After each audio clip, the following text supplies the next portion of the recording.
anybody who's ran a business or who works in a business knows how many meetings you tend to have. A lot of the off-the-shelf AI tools like it pretty rubbish. With the default settings in an AI transcription tool, it wasn't really putting out the information that I wanted to see. Everywhere I go, people are asking me, okay, now we have transcript, what do we do with this? So we don't often realize that we sometimes say some really wise things in meetings. And people love quotes on social media. So if you can use that as the basis for a viral quote, it's really good. I don't have to do anything else. I've just copied that because it's already got my instructions. There we go, do your thing. It's doing everything that I've asked it to. It's looking for every time I add a transcript file to OneDrive, then it downloads the file and it feeds it into Claude. And then what it does is it creates a new Notion database item with the output meeting notes. Here we have one transcript, but it can be like 3, 4, 5 transcripts together, make value when you connect them. From there, like where do you go? How do you use that to improve yourself? And maybe what is your own system to force yourself to also make something from that? Yeah. So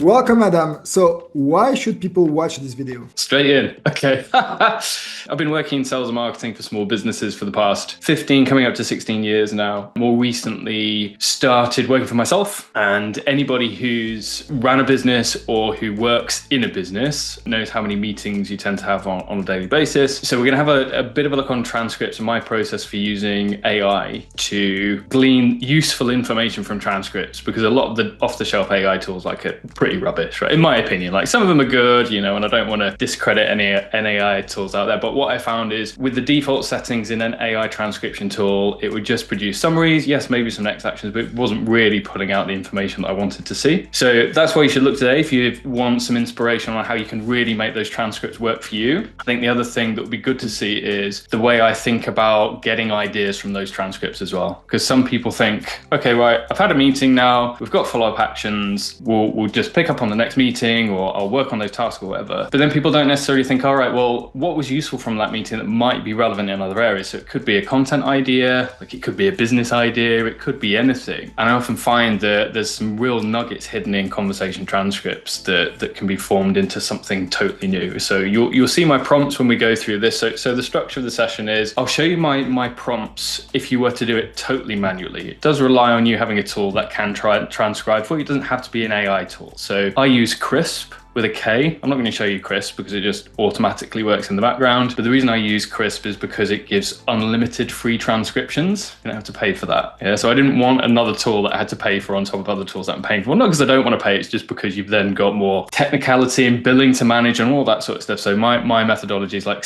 keep it as simple as possible. But I do have 3 ways of doing it, that are like free and paid. Yeah. So you can start for free, like using it manually, just copying and pasting my prompts. And Nicolas, if you want to take the prompts and share them afterwards, you can do that's absolutely fine. But then there are some paid ways of doing it as well, because of course some of these tools, they have extra paid capability. Awesome, because I've been really searching the best way to make use of my transcript, as I record now all of my meetings automatically. It's like an automatic setup on my Google Meet, but I know that Teams has that, and other people maybe have their own Notetakers. And I think I never heard a lot of people really using them, besides just when you need to retrieve information and it's maybe just ad hoc basis. So I'm really curious how you make use of it and how you make value of it, because I think transcript management, there is a lot that we need to learn, as it's new for a lot of us. And I totally agree. Like if there is a question that I'm asked most often from my coaching clients, it's how do you generate your notes? Because that's my process, especially for the coachees. Like I don't want to miss anything, so I'll write up the notes and I'll send it across to them. And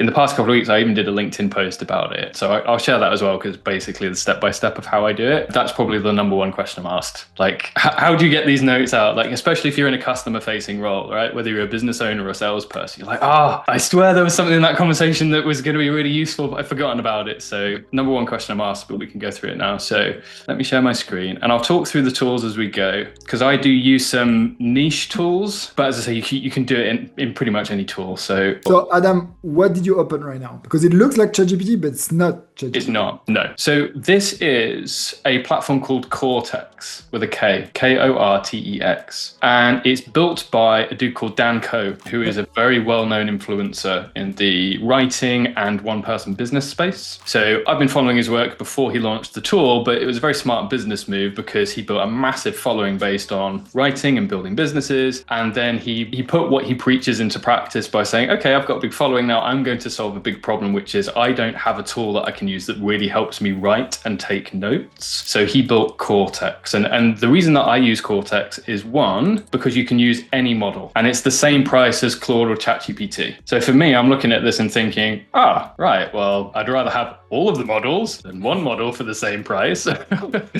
at the same time, it's also a complete note-taking system as well. So this has replaced a lot of my Notion. And for anybody that knows me, that I love Notion, and I still do use Notion for some workflows.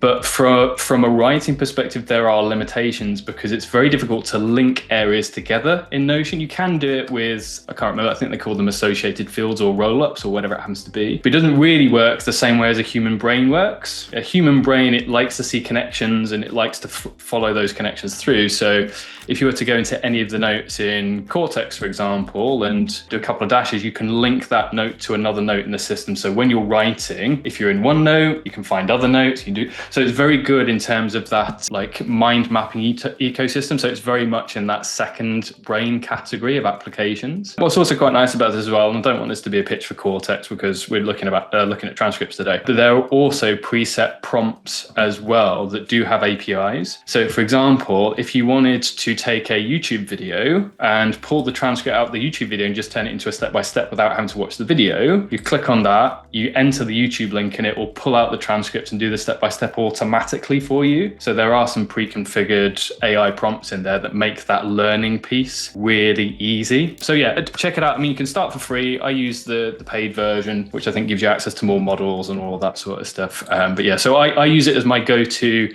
AI platform. But the things to bear in mind are, it doesn't have the same tools as like a ChatGPT or a Claude. So you know in ChatGPT where you've got projects, custom instructions, you've got memory in ChatGPT, haven't you? You've got deep research. Yeah, absolutely. You can search in this. It does have a search. Just click the web icon there. But yeah, and then you've got Canvas too. And in Claude now you've got architects, haven't you? And I think they've just released a new, like you can just like build an app in the view or whatever. It doesn't work the same like that. This is predominantly text-based, so you don't get access to all of those advanced tools. But for me, because I don't use, well, I still pay for ChatGPT, but I used to pay for ChatGPT and Claude. Now I just pay for ChatGPT and Cortex because it just suits the way that I work. So in terms of my structure, I've got a little resource area. So this is just part of my second brain. So this is what I go to. So, I mean, if anybody's interested, resource there is kind of like reference material, stuff that I will want to dip in and out of on a daily basis. I've then got areas, which is something I do every day, specific projects, and then master there is just where all my templates hang out. But I've minimized all of this because there is some really sensitive information in this that I don't want to share. But in my prompt section, I've got prompt categories, and then under each of those prompt categories, I've then got the associated prompts. Yeah, and we could probably have 3 hours just walking through all of my prompts there, which we're not going to do today. And those prompts, you made them yourself? Yes. We have one example of one prompt just to see. So I'm gonna go through that now. So I'm gonna focus on these three. So we've got sales assistant, sales coaching, and internal meeting prompt, because they're all different. They have different use cases. So when I was building these, I was thinking, right, well, the help that I want from an AI, if I'm having a call with a customer, is different to the help that I want from AI if I'm coaching somebody. Yeah. Likewise, for an internal meeting, I want a different output as well. So my prompt methodology, I mean, when I first got into AI a few years ago, as you know, Nicolas, you're part of that journey. I was quite keen on prompting frameworks. I did some guides and all that sort of stuff. So this is kind of a combination of those frameworks and like how that's evolved over time in my brain. I tried to keep prompts as simple as possible. What we're not talking about here is like really complicated, like 3 or 4 pages worth of prompts. For me, what I do is I get the AI to assume a role, which is not uncommon. So this is the role that I want you to assume. So here, master sales consultant and leader. I'll then do instructions. So when provided with a transcript by the user, carry out the following tasks. And then we've got the tasks to be completed in order. Now, what you might want to do if you want to take a breath out of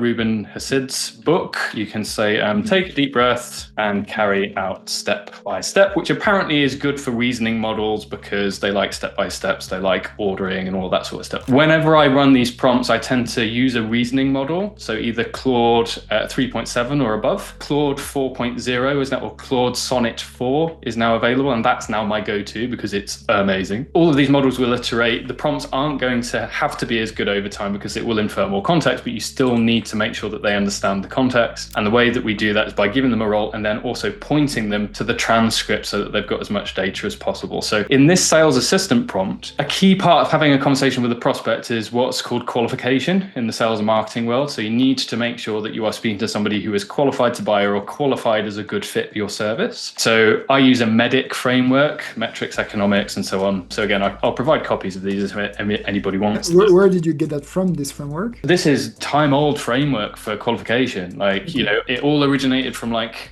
spin selling, which was Neil Rackham, and then there were all sorts of iterations of that over time. I can't remember where a MEDIC originated from, whether it was corporate training or whether it was another book. I'm sure somebody. It's very good. Like, I mean, everything is there. Yeah, absolutely. So it will look at the transcript and pull out those areas. Yeah. So if for whatever reason I'm on a call and I miss one of those, then I'll pick it out in the transcripts and I'll be able to say, oh, sugar, I forgot to ask that question. Now, the only missing gap with all of this is, of course, it's not live assistance. You know, this is after the fact. We're looking at transcript after the fact, right? So I can prep at the beginning of a call and say, oh, like, make sure to ask these questions. Then I can look at the end of the call, like, but it's up to me to actually make sure that I do it in the session. And that's why it's quite interesting to see where some of these Copilot applications are going to come in. Like, I do foresee a world where in the future we've got a live AI assistant that's giving points. Oh yeah, I've seen that. I think it's Cluely, the word of the app. Okay. It's the app where what they do is they say that they will hack the interview process, meaning that you are getting an interview and you can see live answers to what you are getting asked. But where they make their money is actually to help people in the sales representative when they are with clients. So they make all of the marketing based on interview, but actually where they make money is like selling to corporate licenses to all of the sales team. Yeah, that's what it's about. So, and I'm sure that technology will be built into likes of, you know, HubSpot and Salesforce and all that sort of stuff in not too long. But for now, we do what we can, right? So when I then look to complete a prompt, it's important that we add restrictions into our prompting because otherwise AI can sometimes become too helpful. That's what I find. It wants to go above and beyond, but sometimes you don't want extra stuff. You just want a very focused output. So here I've got using the transcript only. This is how I want you to split it up into sections. So again, we're specifying the layout there, which is really useful. And then task 5, using a combination of the transcript and your own knowledge. And that's what I found when I was doing these prompts originally is if I didn't tell the AI where to explicitly look at the transcript and where to use its own knowledge, it would make stuff up. Okay. Yeah. So in doing it this way, I've just found that the accuracy is a lot more. And also the accuracy with a better model also gets better. So basically the task 5, you know it's generated and the rest should be just like... from the transcript only. So what I found is, and I'll show you this in a second, you see my tab up here, this is a make automation. So I'll show you that if you want to completely automate this. I used to do that, but I'll tell you the reason why I don't do that anymore. When you're using APIs, you need to be mindful of the amount of money that you're spending to call the APIs. And that money increases the more intelligent the model that you use is. And also bear in mind that a meeting transcript, even if it's only half an hour, is a lot of text. So that's what I found when I was using Make originally, is that I had to really limit the amount of times that it would basically reuse the transcript in prompting, because sometimes I found I couldn't get it all done with one prompt. So I was using multiple prompts, but of course then because it needed that source data over and over again, it was costing me a ton of money. But fortunately, when the models got better, that wasn't a problem anymore because I could just do it in one prompt instead of multiple prompts. So it is getting easier, but you just need to be mindful that if you are using it via API and you are using the big ones, like Opus 4 now is the biggest from Claude. Obviously, you've got the O3, which I think is still the most expensive. So use the O4. How much will it cost to do one process? I don't know. I don't know the pricing, but yeah, it's not small amounts for the reasoning models, that's for sure. And then the output, clear out the conversation. I do this more often than not. So simple language at grade 5 or 6 reading level. Now, obviously, I consider myself above that reading level, but in my day-to-day reading, I don't actually want to read academic text. Just because we can understand something at a certain reading level doesn't mean that we want to read that. And I found, especially with O3, when I first started using that I didn't even know what level it was writing at. It was doing like all of these abbreviations and these acronyms and all of these these terms that I should know. And I was thinking, right, well, you're going to have to dumb this down, right? This is now the mental load is crazy. Yeah, that's it. So anyway, so that's that. So that's one example. And just to pick out some differences here, you can see the structure is same across all of my prompts. So I've got role instructions and tasks, but there isn't as much detail here of the information that I want to pull out. But I do have, obviously, please review the entire transcript because I found sometimes it was missing bits out. And then internal meetings, and this is actually my best for content inspiration, funnily enough. Structure, task, so pull out some profound exact quotes from the transcript. So we don't often realize that we sometimes say some really wise things in meetings, yeah? And people love quotes on social media, yeah? So if you can use that as the basis for like a viral quote or something like that is really good. And then this one as well. And this is part of the reason now that I don't just automate the extraction of the transcript, because it then removes me from thinking about that conversation. If I just get AI to generate the notes for me and I copy them, then I've not processed them. I've not thought about them. I've not reviewed that and thought, oh, that's interesting. Or can I learn from that? Or can I do this? So you'll see in my process that I'm about to go through, I'll get the AI to generate the notes and then I'll copy and paste them and I'll make annotations and I'll link to other documents as I go. So that's my workflow at the moment. But here, find uncommon and abstract connections between the conversation and other subject matter. That's an opportunity for my brain to think, okay, right, well, what does this relate to? Like, how can I expand my mind beyond the realms of just this conversation so that I'm learning at every opportunity? And it could be like a relationship to nature. It could be like something really bizarre. But the point is that it encourages you to think differently, because as soon as everybody just like uses AI to do all of their work for, they're not going to be thinking in systems. They're not going to be able to do that critical thinking piece. They're not going to be able to think as abstractly. Is going to be really advantageous for, I won't say smarter people, but the people that really use these as an opportunity to learn. But either way, so there's some examples of some prompts. And what I did as well is I got AI to generate some fake transcripts for me because I didn't want to use any of my actual transcripts. I didn't use Opus. Opus was rubbish, actually. It's meant to be more intelligent than Sonnet 4, but this, I actually used Sonnet 4 to generate this. And I specified I want at least 30 minutes worth of transcript with timestamps, and it did it. I had to prompt this one again. I had to say, please continue, because it ran out of steam, but all the other ones, they came up, right? So what I do is, if we imagine this is a transcript from Crisp, I literally just copy it. What I've also got is a saved file, just so that I don't lose access to the transcripts, because sometimes I might want to go back to them in the future and say, okay, right, what if I use a different prompt to pull out different information, right? So don't just copy and paste it straight into AI. And then I've got a little area in my meeting section that I use to record all my transcripts and make my notes. So here's my sales fake transcript. I've got a demo sales call here. And what you'll see in Cortex is I've actually got pre-segmented areas for the notes that I want to take. Now, the AI is not going to populate these automatically. So this is my opportunity to manually process those notes and put them into the right area. So you'll see the transcript at the bottom here, because I've got an area called transcript. All of these are called elements. Yeah, it's the same as if you were to use Notion. They've got like those little call out blocks where you can just segment stuff, so it's exactly the same as that. But what I can then do is I can open another chat window. We've got that same AI chat. It's just displaying as an extra window. So we've basically got multiple tabs in the same way that you've got multiple tabs on your browser, right? If you use the desktop application, you can also pop them out as well. So you can have like Cortex all over however many computer screens you've got, which is quite cool. But what I'll then do is I'll add the context. Yeah, so I'll do the date just because it's easiest to find. So I'll do the date, which is today. So demo sales call. So it can now access the transcript that we've got here in that part of the application. And then what I'll do, because I don't want to copy and paste the prompt, is I'll just tag my prompt that was from my resources here, which was the sales assistant prompt. So I then go into sales assistant prompt and then say... so you can call it like this, okay? Yeah. Please review the transcript and carry out your instructions. There we go. So doing it with Opus 4. So there has been a bug with this. Fortunately, it's doing the right thing. But sometimes Opus was just spinning. So here I've got meeting summary, and then we can see it's going through. So metrics, i.e. dream outcomes for the customer, economics, and so on and so forth. And it'll keep going until it's got all of those points across. But I can start copying as it's generating. Yeah. So if I want to then copy in that summary and then put it in to my meeting summary there, then I can do this. What's nice about Cortex as well is I can search by elements. So if I want to search for by element meeting summary, for example, you can see I've got direct access to some of those elements. So that's quite nice from a search perspective as well. So just another advantage of using a tool like Cortex. Notion does have AI built into it. And what you can do is you can say, create an AI column in Notion and point it to wherever the transcript is, and it will generate a similar thing. But I don't know what model Notion uses. Yeah, that they're not giving away. They might have updated it since last time. Last thing I knew, it was like a combination of different models, but there we go.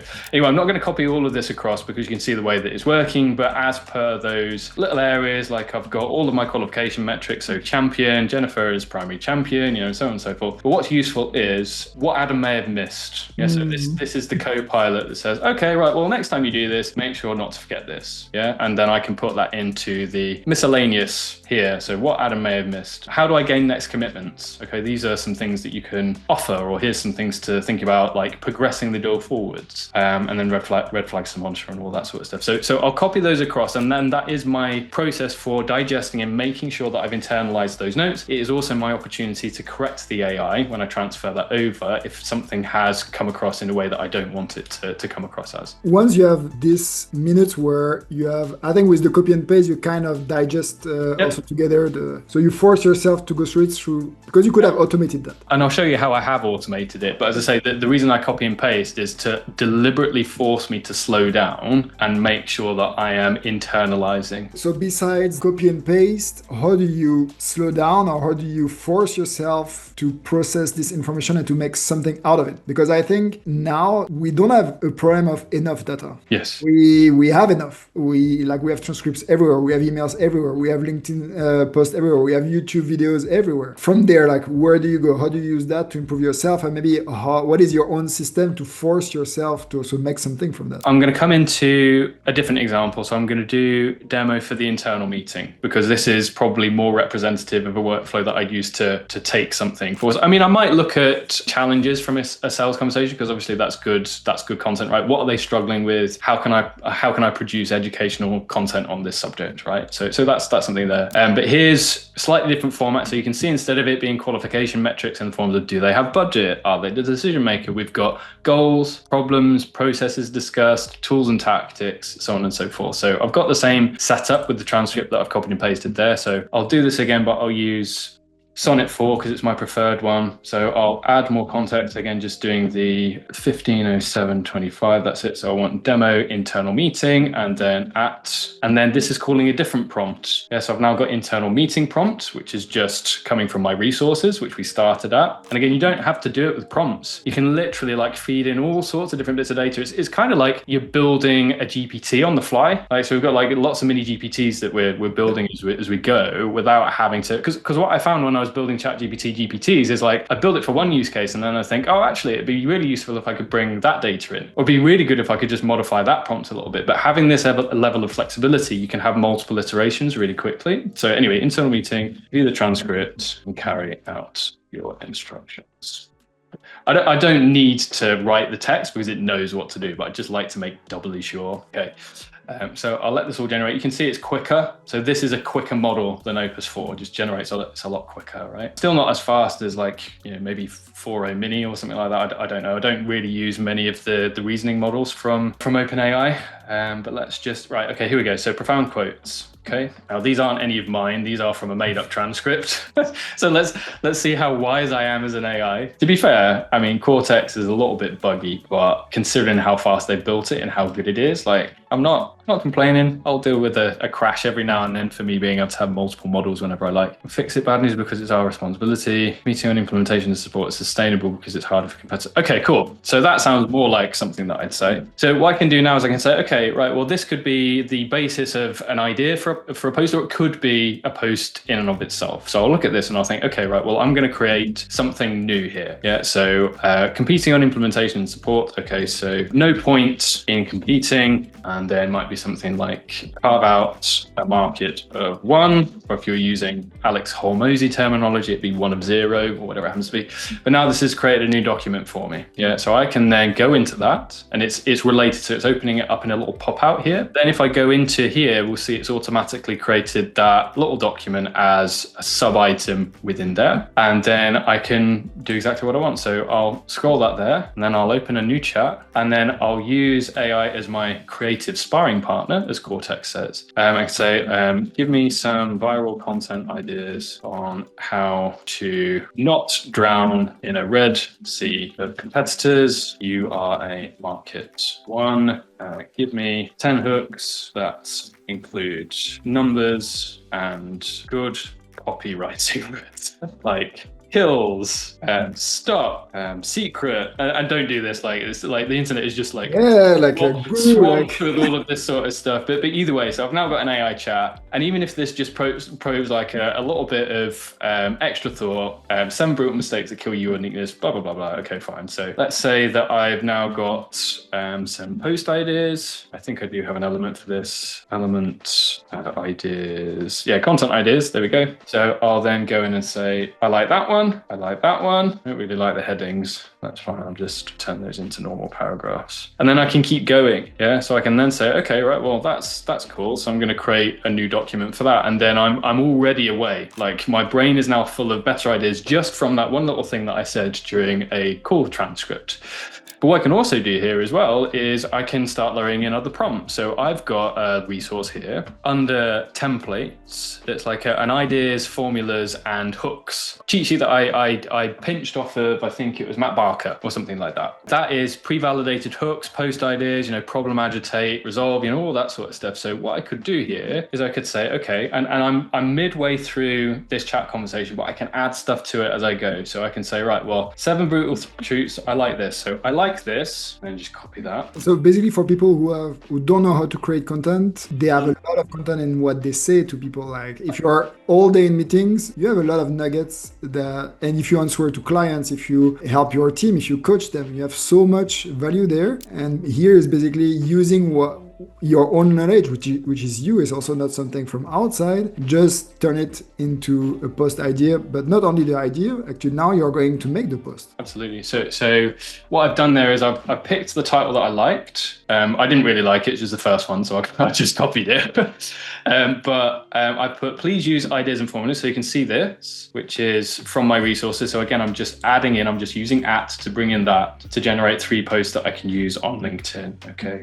Explain why you've chosen the ideas and go from there. So now it's calling more data from another source. There we go. So we've got hook list, close formula. There we go. The layout's not particularly good. I don't know why it's not doing the bullet point formatting, but there we go. So we've got 3 posts where it's drafting based on these ideas, and then it's giving me a reason why it is then generating this post based on the data that has been fed. Yeah. So again, as a learning exercise, it's good because you can see the working out that the AI has gone through, and you can also use it as an opportunity to say, okay, I do and don't agree with that. And then you can obviously continue the conversation saying, I don't like those. Can you please find some other ideas? And you can go from there. I've also got prompts that help me edit. Yeah. So if there's an idea hidden in the post that could do with being in the hook, then I've got a prompt that helps me with that. I've got a hook writing architect that's got a load of data on what hooks work better than others or whatever. And none of them really seem to help me get any more impressions. But I think it's one of those where if you've got at least a framework, it's better than having none. Sometimes posts work, sometimes don't, but you're obviously reducing the risk of posts not working if you do have pre-validated frameworks that you can use when generating them. A lot of the time what I'll do is I'll write a post from scratch, for example, and I'll maybe just use the hook writing architect just to make the first line a little bit more interesting, and so I don't use AI for all of my writing, but when I'm stuck, this is really useful. We can see how I've gone from a transcript there through to pulling out a quote, through to creating some content ideas based on that post, picking one, and then using pre-formatted templates to generate 3 posts based on those different ideas, formulas, and hooks. So we can then feed that into whatever our social media plan is. So I didn't really want to make the session about social media, but it's kind of a real life scenario of how I think about this sort of stuff. You explained that you have different tools that you're using, so not only Cortex.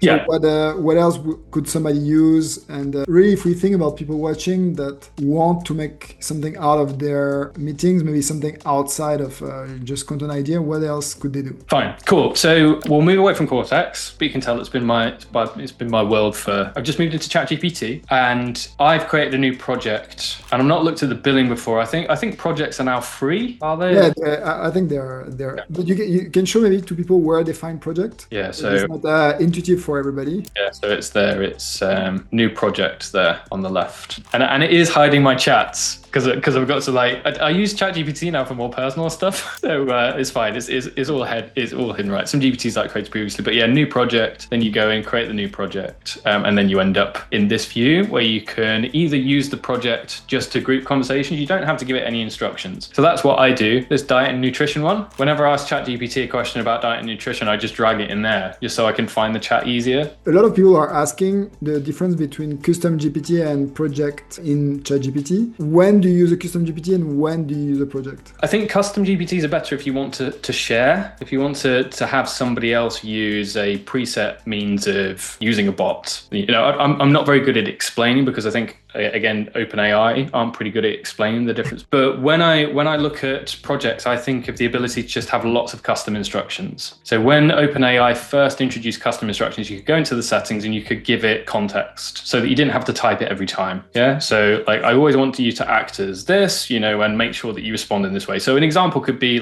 always respond in 5 to 6th grade reading level. I don't want to type that every time, so I can add that as a custom instruction. For me, projects give you lots of versions of custom instructions for different purposes. So for example, this meal and supplement analysis, what I do in there is I give it in custom instructions to say, when I give you a photo of my food, break down the nutrient content of it. Yeah. So I don't have to type, here's a picture of my food, break down the nutrient content. So that's what I use projects for, is basically lots of very specific roles that I don't want to have to do much with. I think when you start getting into GPTs as well, they can do similar things to projects, but obviously you can then start building in actions if you want them to integrate with other platforms. You can share them in the GPT marketplace. I'm sure there's extra settings where you can specify whether the code interpreter is used or not. Yeah, so write or code, there's not a setting in a project to say whether it does or doesn't use that. So again, in a GPT, you can turn on or off some of those bits of capability. So I'd say GPTs are probably a little bit more advanced, but for everyday use, especially in a personal context,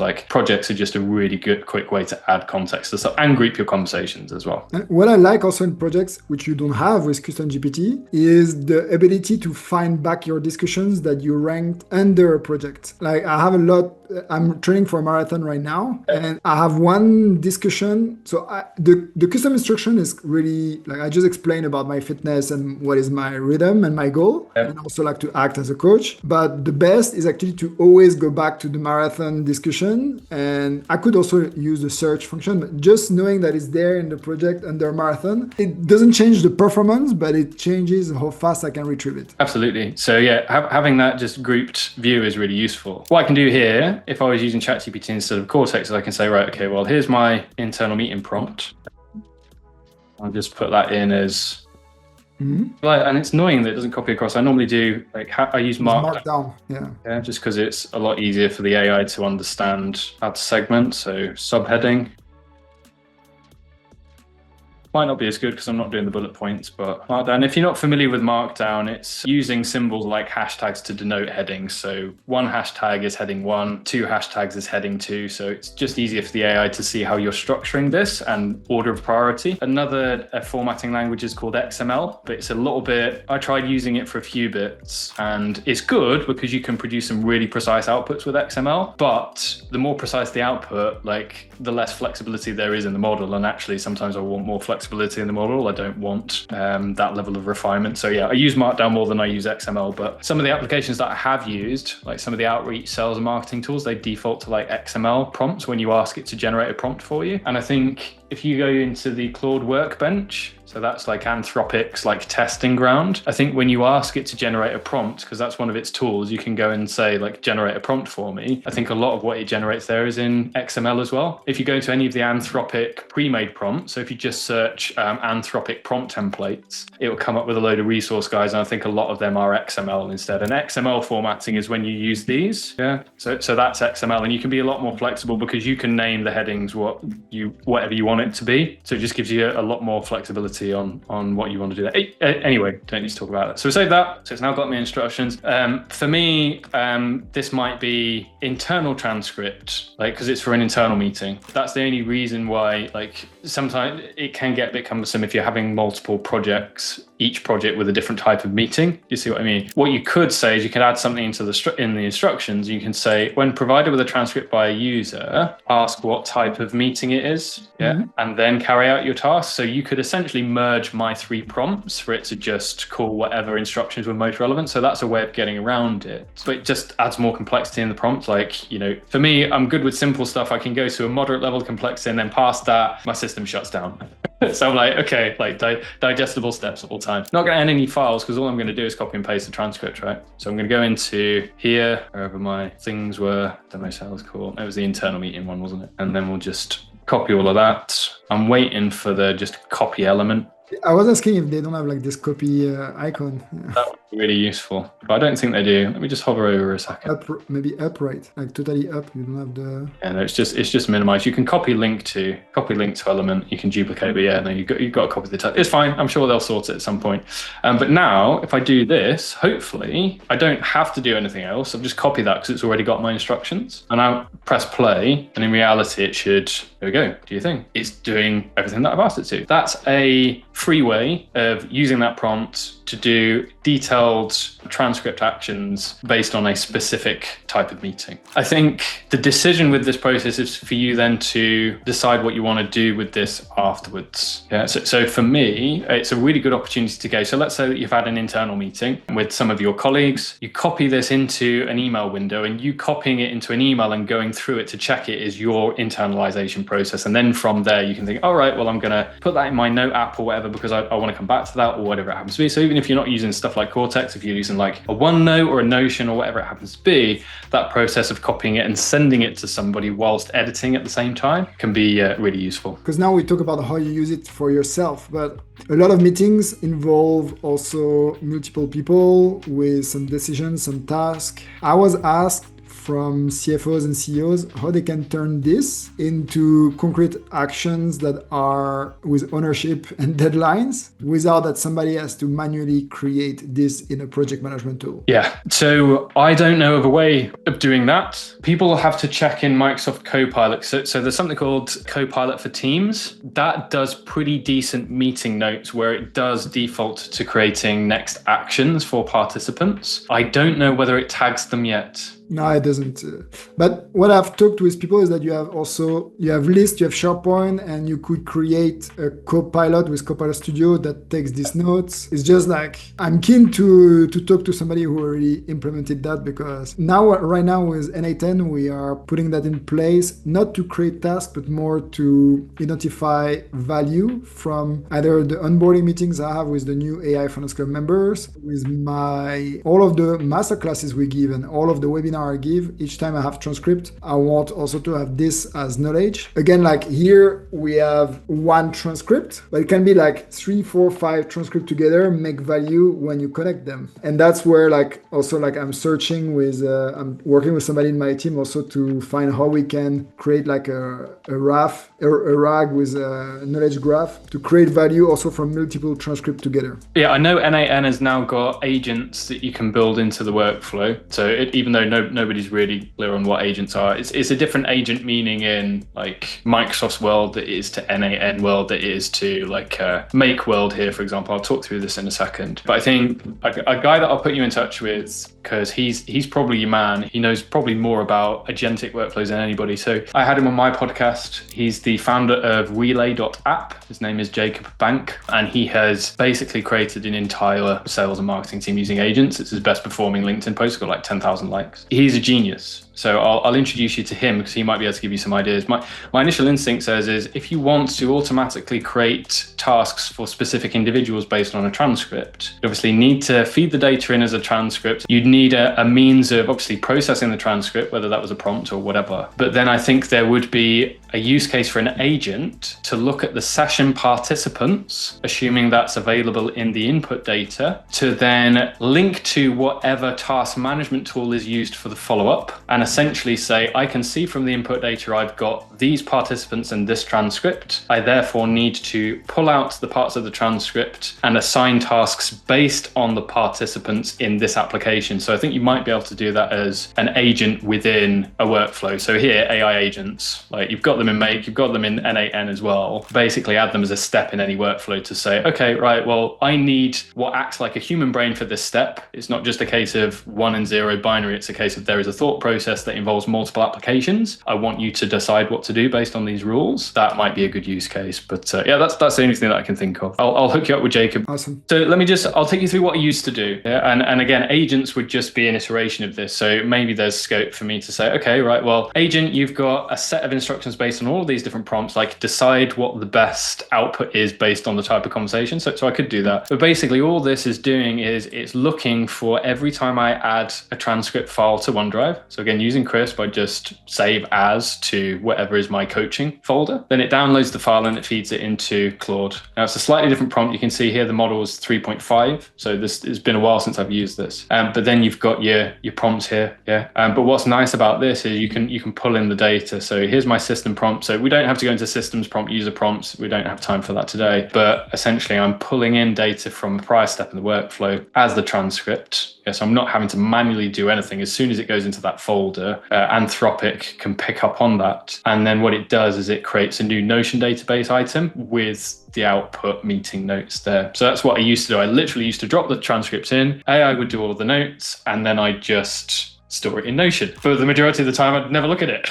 Do you know what I mean? So that's that's really the problem is we could like delegate the work, but if at the end we don't own it, meaning like if we don't look at it, it's also useless. And then all of these talks about being green, like not using AI for nothing, like this is a good example. Like you should not like have a process in place for something you are not going to use, or like, I mean, you can do it to learn it, but you should make sure you are going to make good use of it. Because if at the end you never look at it, or you look at it like once every week for 10 minutes, you don't even need to have a process for this. You just do like a search in your folder about where is the transcript, and then that's enough. So that's why I'm really curious. And I've done a lot of research the last days on people explaining how they use their transcript. And besides the typical, it's basically not even like their own minutes, is more like video transcript of YouTube. You don't have a lot of examples. Everywhere I go, people are asking me, okay, now we have transcript, what do we do with this? I was talking this weekend with a guy I met at the barbecue. The guy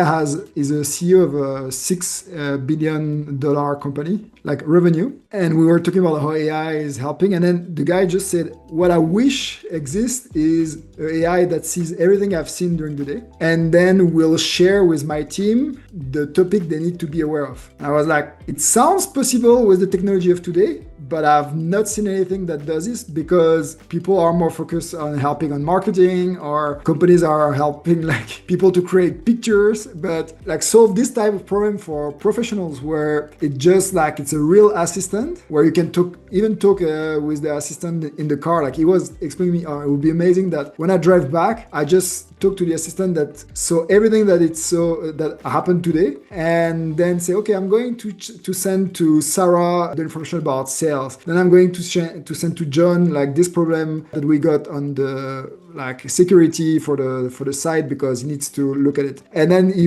just needs to say on the phone, yeah, it's okay, like do it. No, here don't only send to Sarah, but send also in copy John. No, like the guy still has to do everything manually, forward emails manually. I think his use case is awesome. I think maybe companies like Microsoft have the technology for this. They just need to put that in place with the right copilots. Yeah, and I think the problem is the variability and the fact that humans are not logical or structured machines are. When you try and train a machine to say, oh, based on this type of query, send this information to this person, a human doesn't think like that. So a human might think, oh yeah, right, well, I appreciate that they are CMO, but actually so-and-so deals with all that sort of stuff. Yep. Yeah. And that's where the difficulty comes in, because they don't have your brain. Like if you're a CEO. And that's where the CEO said, I wish that they could look also at all of the emails I've sent the last 3 years to see, okay, like each time there is project X, it's related to Michael. Because from there, you could also learn, and you will have always the human in the loop that the CEO will say, no, like, don't share this information with Michael because I'm going to get in trouble if you share that with him. But he's there at the end to review and not to create it. And that's, I think, the next step really on getting AI to help us work and not work on the work. It's changing, but not as fast as just like content generation. Like content generation, AI is really good, but being a real assistant of how we work, it's taking time. And also what is going to take time is the acceptance and the adoption. I agree and I don't agree with this. So a couple of years ago, I think we may have even been at the conference together, Nicolas. I don't know whether it was Global Excel Summit or something like that. Yeah. There was always a conversation where people would say, oh, like, an audience member would say, oh, like, how are you adopting AI or all that sort of stuff at the moment? And the response would be, oh, well, we're struggling because like we want to get the data right before we get the AI right. And I had an issue with that because first I was like, the data is never going to be right. But secondly, I was like, you don't need perfect data to have an AI use case. Yeah, but especially in the finance world, obviously, like, everything needs to balance, right? So, that is the mindset that a lot of finance people have, right? So yeah, I disagreed with the fact that they had to get their data perfect before using AI. But what I do agree with is having a minimum viable level of data that is used to train the AI so it can actually perform accurately. Using your $6 billion CEO again, great. Give the AI access to his emails, yeah, for it to train itself based on who he normally communicates with, who's the go-to person for this, spot the trends and all that, do that sort of stuff. But then do you feed in the phone calls? Do you feed in like, you're not going to have the meeting transcripts that he's had on like Zooms or face-to-face meetings for the past. Do you see what I mean? And that's the issue, right? Is like how much. Yeah, but you need to start like, for example, there is technology now where you can carry a microphone that records you all day. Glasses, the Ray-Bans. Or the glasses, but you could just like, there is like, I forgot what is the name, but you can carry a recorder that records everything you are saying, but also everything you are hearing. And so if it's connected with your calendar, it can tell, okay, like from 5 to 6, when you were talking with Adam Shilton, this is what you said, and this is what he said. Yeah. And even if this was not connected to the Zoom recording we have now, it's still there. Now I'm going downstairs and talk to my wife and argue about something. I could record, say, hey, look, remember what you said there? But that's nothing to do with work, but still, this is, I think, the what could help people that are constantly between virtual and in-person meetings. You can still have this technology with you and have transcript of all of your day and link that to your calendar. And then it will become a legislation and legal issue. Yeah. Like, at least when you go into the shop now, you can see that the shop assistants have sometimes got GoPros on with little stickers saying, and I think they've even got signs on the doors now saying as soon as you enter here, there's a likelihood that you'll be recorded. Do you know what I mean? But do people like walk around with stickers on their heads saying like, I'm recording this like that's not practical. That's not practical, right? Mm-hmm. Then the counter argument, if that were to get to a legal case to say, oh, they recorded information on me that they were present in a conversation and I didn't know, then you've got that, right, well, that person could have a photographic memory. So there's always going to be there's going to be a loophole. But yeah, I think the issue is not going to be the technology. The issue is the people that have an issue with the technology, because as much as there's the companies that are really wanting to adopt it, there's also the red tape saying, but you can't do that because of this. So it's a delicate balancing act. I think on the one hand, there's a huge amount of companies that are still heads in their sand. We don't understand this. We're not going to use it. And they're not going to get very far. I think there are companies that are getting the right balance by saying, we need to use this, but we need to be realistic about the use cases. And then there's other companies that are saying, we really want to use this. And then there's kind of like an executive committee and an IT team saying, oh, this is unproven data, blah, blah, blah, blah.